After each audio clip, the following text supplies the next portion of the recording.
Hello and welcome. Today we are shifting with Paul Sandowsky, an artist who is called to use the medium of the human head of hair to produce ever-changing art. Paul's London-born, Sassoon-trained hairdressing artiste who has transformed how his clients experience their appointments by creating a unique and private space within which people change their look. Even if that change is just to cover up the footprint of time, right? Mm-hmm. Transformation is something Paul works with on a daily. So we're here in Paul's place in Elsternwick, Victoria, Australia. Two expats chatting about change. Mm-hmm. So if you're curious, yes, Paul is my hairdresser for about 3 years now. And I found you as Melbourne was coming out of lockdown, I think. Does that resonate with you about 3 years ago? Yeah, it does. And I thought I'd ask you to guest on the show sort of from two perspectives on transformation and change. One, the story of how you came to create this unique space for your clients and you, I mean, it's your working environment and you're a small business owner. So sort of that transformation in your life. And then also to consider the aspect of hairdresser as counselor in our society and the impacts of clients opening up to you while you work and the impact of their stories on your mood and your psyche after work. Mm-hmm. So that's sort of the framework for today's discussion. And welcome. Thank you. Yeah, thanks for having me on your podcast. I appreciate it. I'm looking forward to it. Excellent. So first, you already know my game of a first world problem because we have played it while I'm a client in your chair. Mm-hmm. So I'll tell you what mine is currently. Mm-hmm. I've got my kitchen cupboards that run along the wall above the sink, right? Mm-hmm. And my kitchen is kind of a long galley kitchen. And the material on those cupboard doors show every single fingerprint. And when I try and wipe off the fingerprint, then I'm left with, oh, you tried to clean it, and there's the wipe marks. Mm-hmm. And so that's what's currently, I'm very grateful for my lovely kitchen. Please make no mistake, but the darn doors, they're either smeared or fingerprinted. That is a first world problem. If ever I heard one, but I understand exactly where you're coming from. Do you? Yeah, what's yours? What's yours at the moment?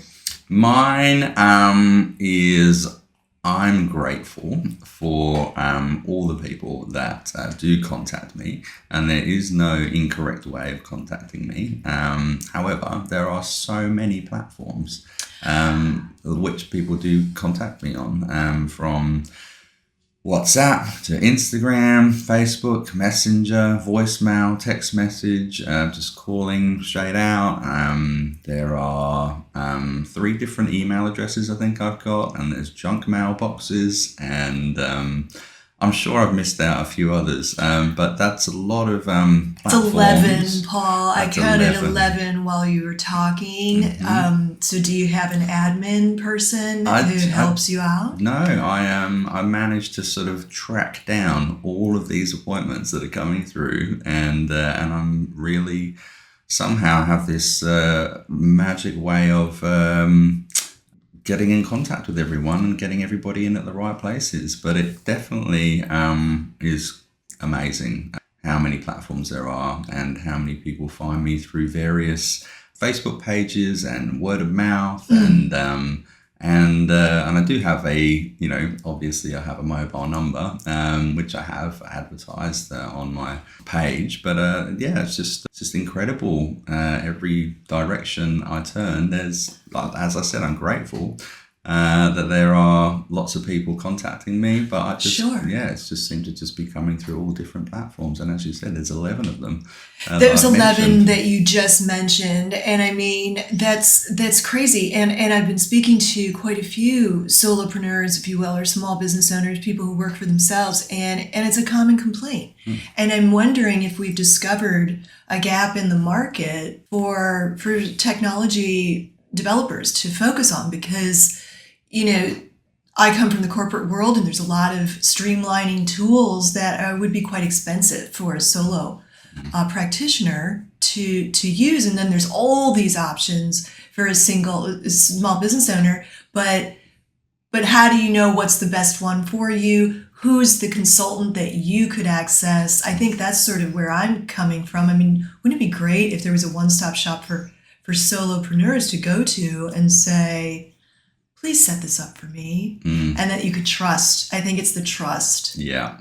And really, I mean, I sort of need to know, really book the appointment because I know how long it takes, for each person, and somebody could ask for one service and that one service could take 3.5 hours for one person, but 3 hours for another person because of the density of their hair or, the lightness that they want to go to. So in the end, you can't do this sort of booking sort of system. No. So yeah, it does have to be, I suppose, some sort of software that kind of like brings everybody all in, not so many platforms, but in the end, it'll need to be me that sort of decides how long that service would be. So if you could find someone. All right. Anybody who's listening, that's, there's a window of opportunity for you there.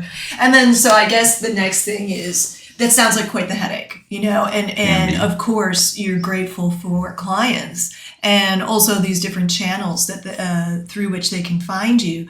But I'm wondering if that harried administrative piece ever makes you question your decision to go into business for yourself. I mean, you've created a really interesting atmosphere here, which is, I don't know if I've covered this already, and I apologize, but we're here all by ourselves in your studio that's attached to your house.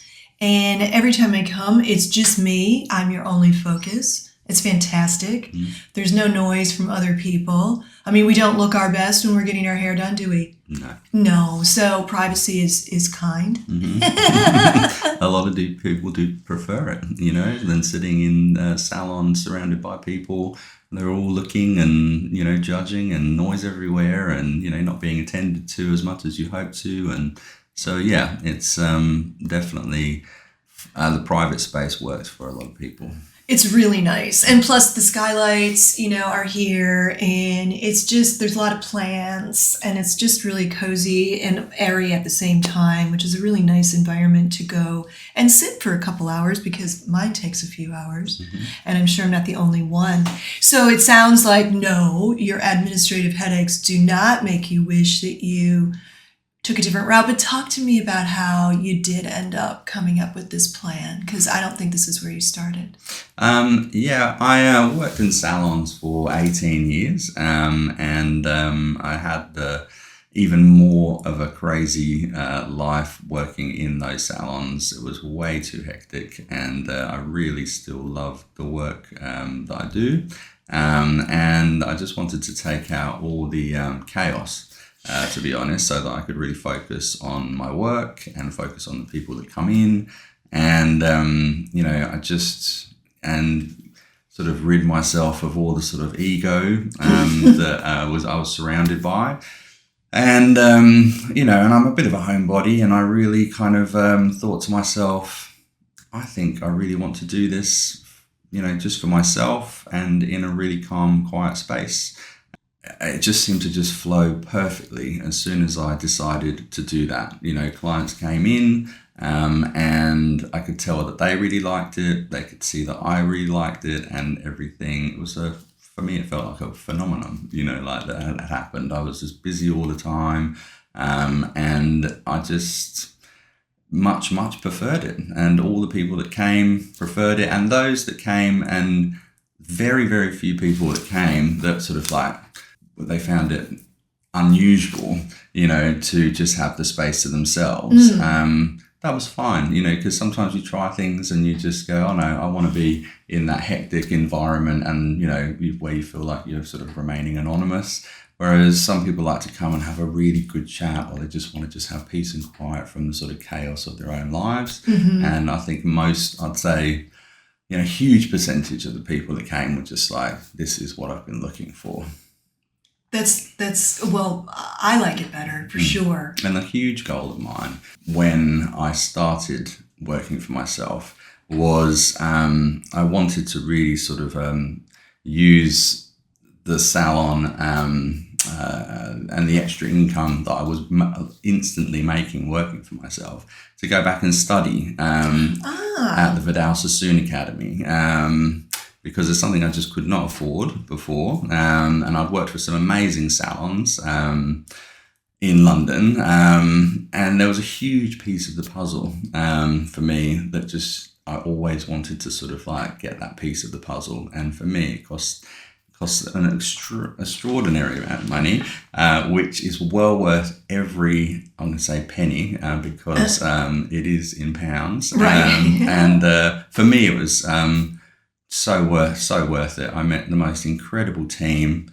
at the Sassoon Academy, and I watched so many demonstrations. I asked so many questions. They in fact said, has anyone got any questions other than Paul? Because I just could not stop, soaking up every single thing I could from every single teacher there.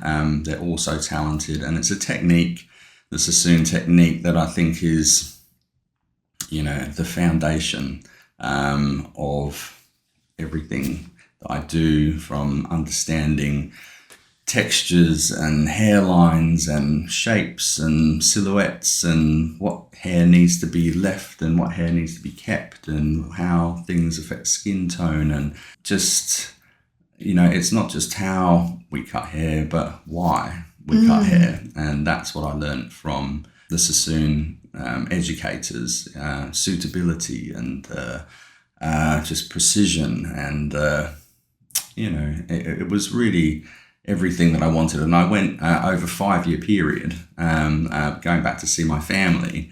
I spent weeks and weeks at the academy, and I couldn't have done that without doing it through my own salon that I'd sort of created. And that for me was, I think it put me in a really good position to offer a product in a home space that was as good as anywhere. Perhaps better. I mean, you're really well educated and an artist, and I mean, you're not wrong about the approach of Sassoon. I've done a lot of work with hairdressers over the years, having my picture taken for different products and things like that, and so appreciate what you're getting at. Like this, you may want that hairstyle, but it's not going to suit your face, or your hair isn't going to lay that way because it's like this instead. And I bet that could be challenging when you're talking to some clients. So you may have, I mean, it sounds, first of all, like you turn to education if you're noticing that life is not maybe flowing as you'd wish. And so you're proactively educating yourself and seeing what that might do to your environment, like taking those changes in, what kind of transformation could that make? And you changed and went into practice for yourself. And because you did that, you were able to achieve this education that then made this sort of snowball effect with your clients, which is fantastic. So now, after I've spent that time at Sassoon's, I find my self-development is a lot more accessible through Instagram. There are so many incredible artists that put their work onto Instagram, and I'm constantly looking at reels for new techniques in cutting and colouring, and so I still take my journeys over to the UK to see my family, but I use all of that time to spend with them, especially after COVID, when I didn't get to see them for about 3 years. So I really want to make the most of my time with them now. So fortunately, I do still maintain this passion for educating myself. But I do it online, and there just wasn't that accessibility years ago. It was all DVDs and VHS, and then it was 1 or 2 academies that you could go to. But now, there are online hairdressing university courses that you can sort of attend. But also, my goal now, sort of moving forward, are it's been 12 years now running the salon, sometimes 6 days a week. That's a lot. And, I would kind of like to try and get a bit of a work-life balance now happening as well. So you did all this work. You've opened your business. Yeah. It's going gangbusters. Yeah. And so what was the next thing that you sort of were facing? It sounds ideal, but this also doesn't sound like it's now. When was that? And what happened to sort of rock your boat? Yeah, well, I had a really great run, with sort of caught a wave and just sort of rode that wave for a long time.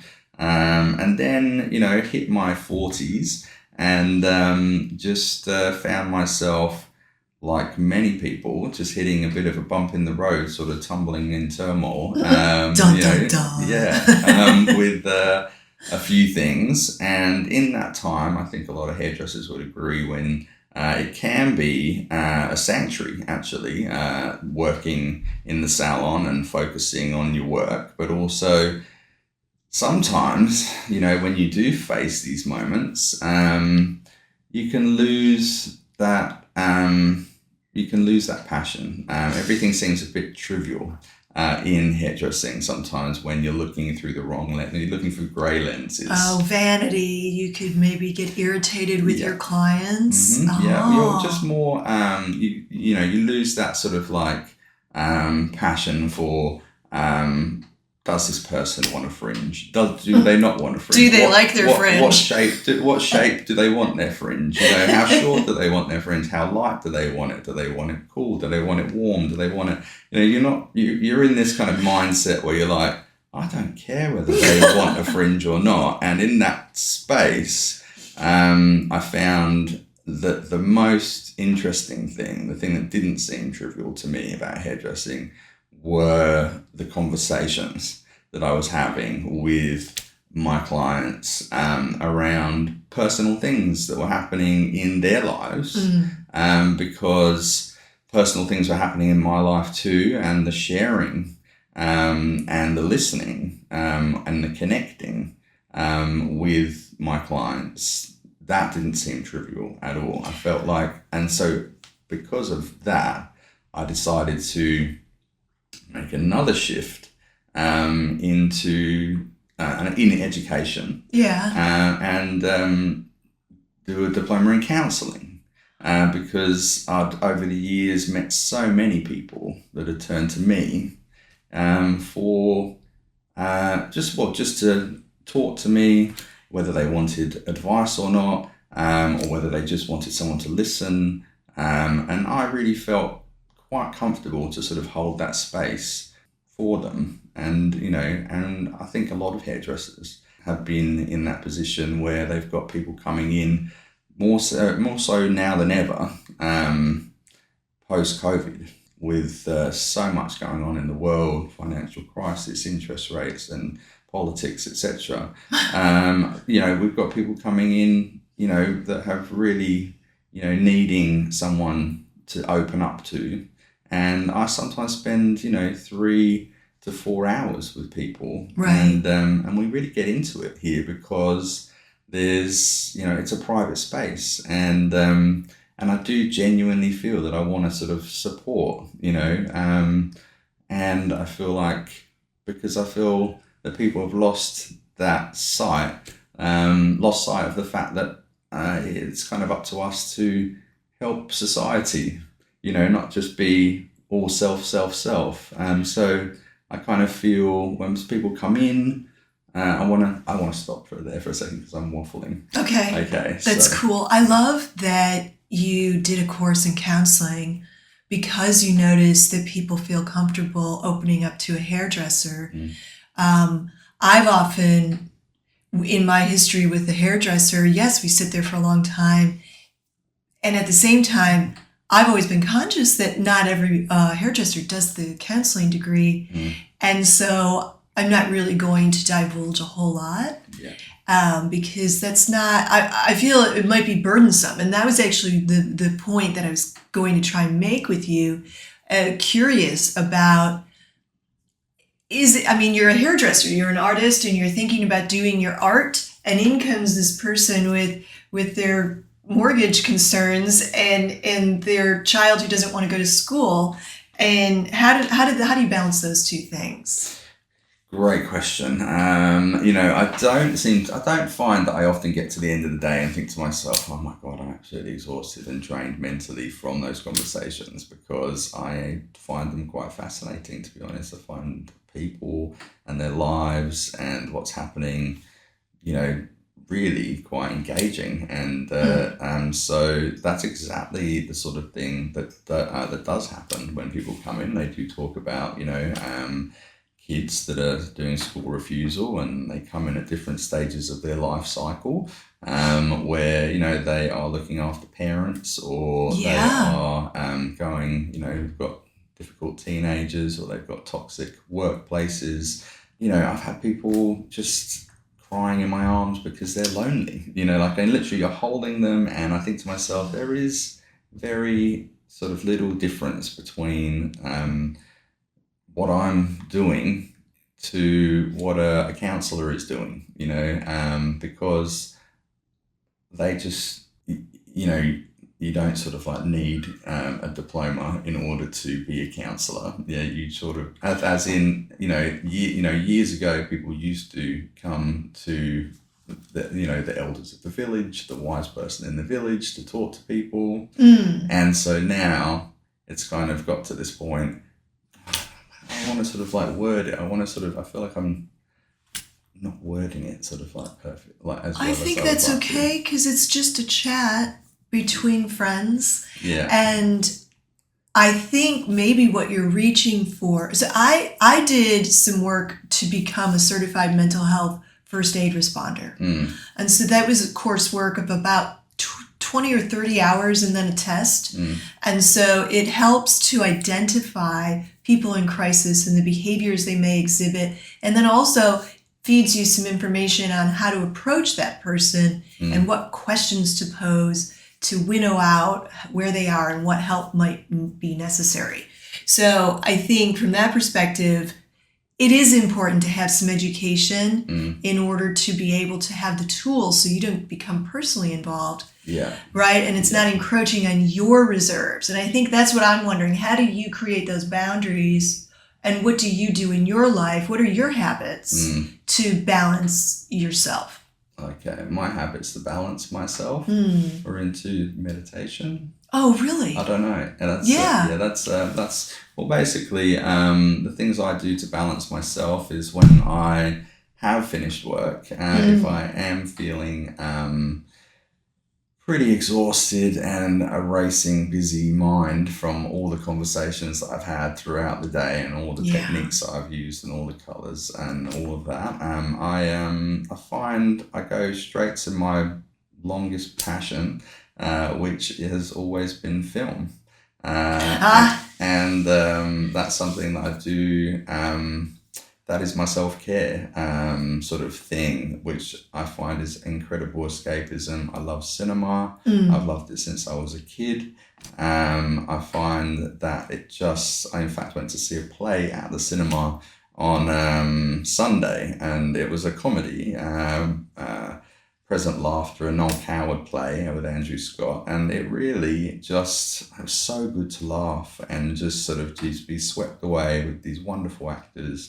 And I find it's actually the second time I've seen it, and it was, and that is the thing that really kind of clears my mind. And so after that, as my first sort of self-care routine, I would say meditation would be my next thing that I do every night.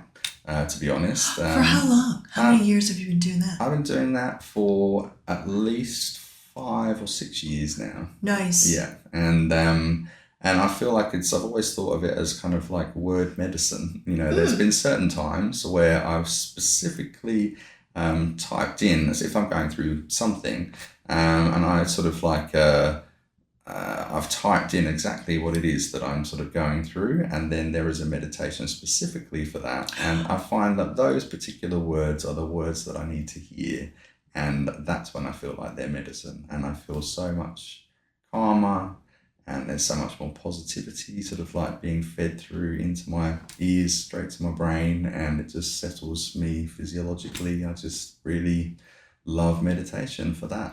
That sounds like you're using some guided meditations online. Yeah. That's fantastic. And because I too meditate, as you know, big fan. And when I discuss it with some people, I think there's a bit of fear around it. And I hear so many people say, I can't do that because I keep thinking. And that's where the guided meditation can be a really nice bridge to getting us to the space where we might be able to then take off the training wheels, if you will. But I also employ guided meditation sometimes for the same reasons that you said. Like, this is what I'm going through. And then someone has thought about that and curated some path for us to go down and get outside of our own selves and then consider things differently.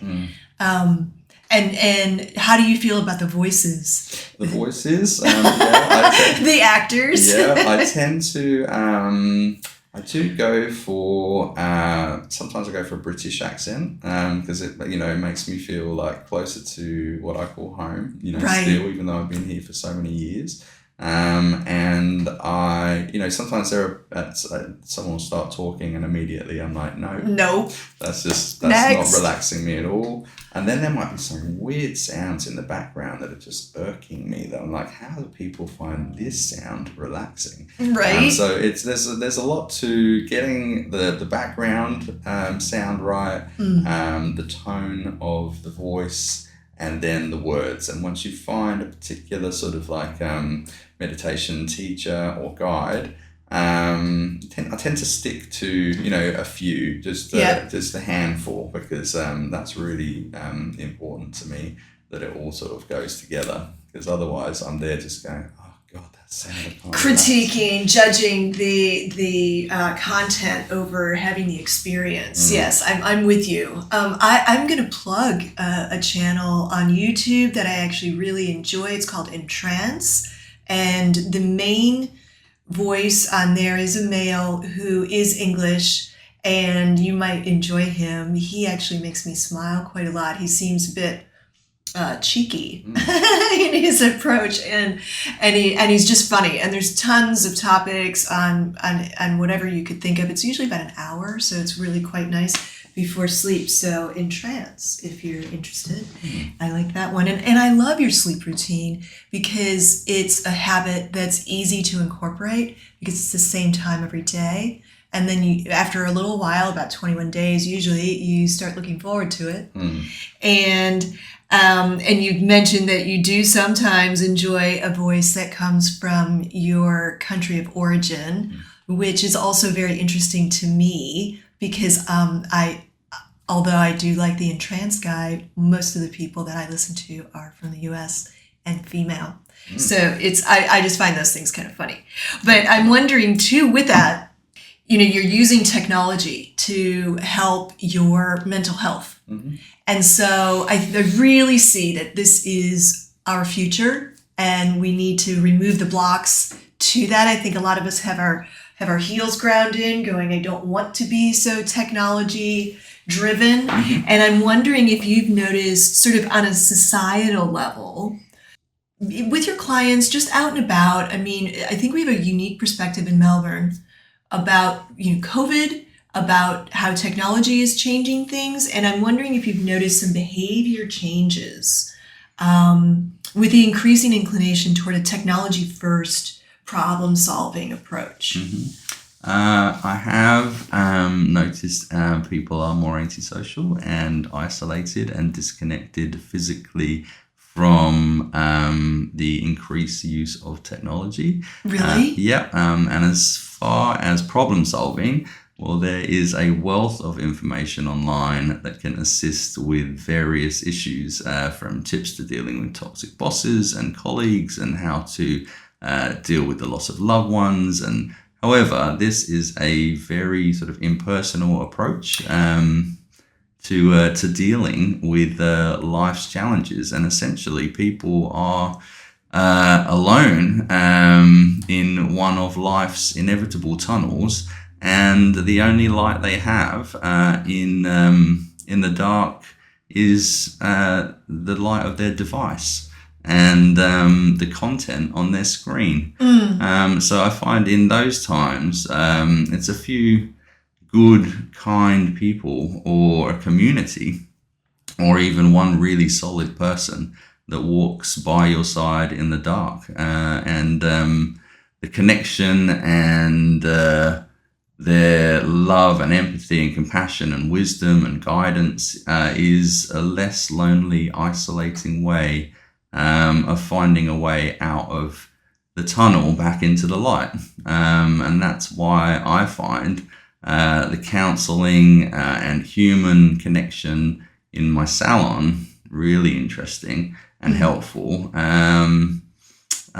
Because before counselors, this is where it goes into counseling. Did you want to talk about that? Sure. Yeah. Because before counselors, the psychologists and psychotherapists and Google, years ago, people would turn to the elders of the tribe or the wise person in the village and their faith leader. And these days, with the growing financial crisis and rise in mental health issues, people need more than ever to feel connected or connection and to talk out their problems. And outside of the realm of qualified counselors and psychologists, which are often very helpful but costly on top of their life's wants and needs, the only other person or people to talk to for between 1 to 4 hours, separate to their family, right, of origin or creation, is their hairdresser or the bartender. And if it's the bartender, then you're sort of self-medicating, which might not be at the best, same time, which might not be the best route. If you are in this tunnel, in an inevitable life tunnel. But the hairdresser, the barrier of touch is done, if done in a respectful, subtle and professional way, immediately breaks down the first barrier, which I think is quite important to the process of connecting. And secondly, the hairdresser needs to feel comfortable in a one-to-one conversation and holding the space when the client opens up. And the whole process ideally is quite organic, but it does help to be able to listen and show empathy and understanding and eventually discuss options, solutions together and provide helpful resources that are available beyond the salon.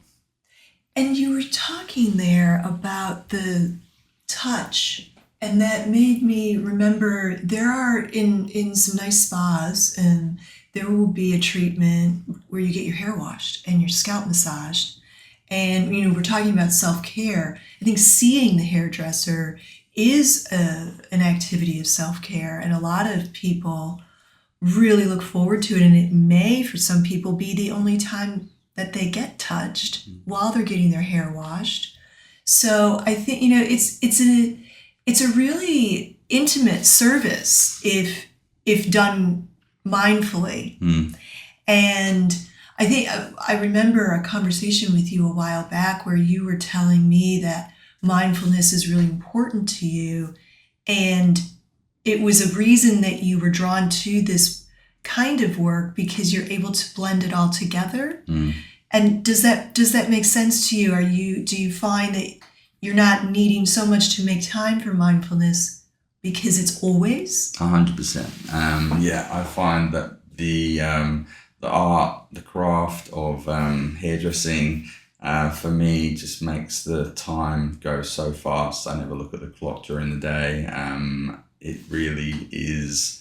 I'm just so focused on and enjoying what I'm doing from a creative point of view. And then add on top of that these fantastic conversations, which can be hilarious, or they could be really soulful, and they can be sad, and they could be just, it's so nice to have that connection with people, a genuine connection with people, and then as well, the creativity, I find that I'm just in this like mindful headspace all day. And before I know it, I can see the light in from the skylights, fading because the day's gone, and Yeah. it's just, I'm like, where did the day go? Yeah. Because I just feel like, so I suppose it's the same for people that paint and the people that, Right. write music and the people, it's such a creative thing, but I've got this great connection with the people that come in as well. And so, yeah, that for me, I feel like I'm just in this experience in this mindful day, all day, and I feel very grateful for that. It's a flow. I mean, it sounds to me that you've constructed a life where you have opened yourself as a channel to allow creativity and compassion to flow through. And then you created this space where people feel trust, right? And you can relax and share what you're comfortable sharing and get some self-care thrown in there at the same time. So nice work. Thanks. Well done. I'm just I've got to give credit though to my dog, my salon dog, Yes. Spoodle Rosie, who adds dog therapy to those that want to have dog therapy. And Enthusiastically, I might sometimes, add. sometimes they turn up and they're, where is she? And I think they sometimes come here to see her more than me. But she needs some credit there. She's a lovely dog. Yeah. I do like seeing the dog too. So I just one last thing. I love the mindfulness. I love that you're focused on weaving your healthy mind platter, if you will, through everything. Instead of here's 15 minutes, I'm going to do this, and here's another half an hour, I'm going to do this, and now I'm going to do this for a block of time. If we think about all those things and be mindful about what we're doing, then you can have this flowy life. And I'm just I'm really happy for you that you found it. But let's say one moment you have a hiccup in that mindfulness and somebody's hair turns out not really as they were hoping and they're super bummed. What do you do? Okay, well, first, I think most hairdressers would admit they would have like a moment of imposter syndrome. Yeah, but no matter how many decades they've been doing it and how many hundreds or thousands of haircuts and colours they've done, they'll just have this, a top lip sweating sort of like really like not a great moment. And then I learned this early on in my business. You sort of put that aside and then you put this manager's hat on and you really sort of do everything you can to make it as right as you can and let that person know that you really care. And if you run at a loss, it makes no difference. It really does not matter. I think people, focus too much on that. In fact, I saw something on a professional hairdressing page where this exact thing came up, and I heard so many people saying, other hairdressers saying, they need to, you've done what they've asked for and they need to pay for whatever. And I don't agree. I just think I don't agree that people need to pay more to get it fixed and all this business. I just think, you know what, they're not happy. I'm going to do everything I can now to rectify whatever it is, whether it's they want their bob to be a little bit shorter or whether they want their blonde to be a little bit warmer. It really, I'm going to feel so much better and they're going to feel so much better when they have what they really want, and then I can sleep better at night, and they know that I went above and beyond to do whatever I could to rectify whatever it was. And really the whole money issue, it really, that completely goes out of my head. The most important thing to me is that someone walks out of the salon and they go, I'm really happy with my hair. And, and even if that took, a couple of goes, which it very rarely does these days after many years of hairdressing, so many years of hairdressing. But, if it does happen, all you can do is try your best. It's a human service, and it's all about communication. And I have absolutely no problem in putting my hand up and just saying, okay, let's do whatever it takes now to make you to get to where you want to be. That's lovely. And I think, customer service is an art for sure. And being able to continue holding your composure and your compassion for someone who is sad about their appearance, it's a really tough spot. So putting the money factor aside, I'm sure helps diffuse that. And I've experienced this. I can vouch for what Paul is saying because there's been fringe conversations between us. My fringe is the worst fringe on the planet. But yeah, so it's true. If you do say, that part's done, then we're just focused on how can we get this as close to what you're needing as possible. That's a beautiful approach. So thank you for your time. And I hope this was a little bit food for thought for people. And Paul is in Elsternwick, and I think you've got a Facebook page, don't you? Paul's Place on Facebook, so you can find him there, and he's lovely and super talented. So look him up. Thanks again. Thanks for having me. Cheers.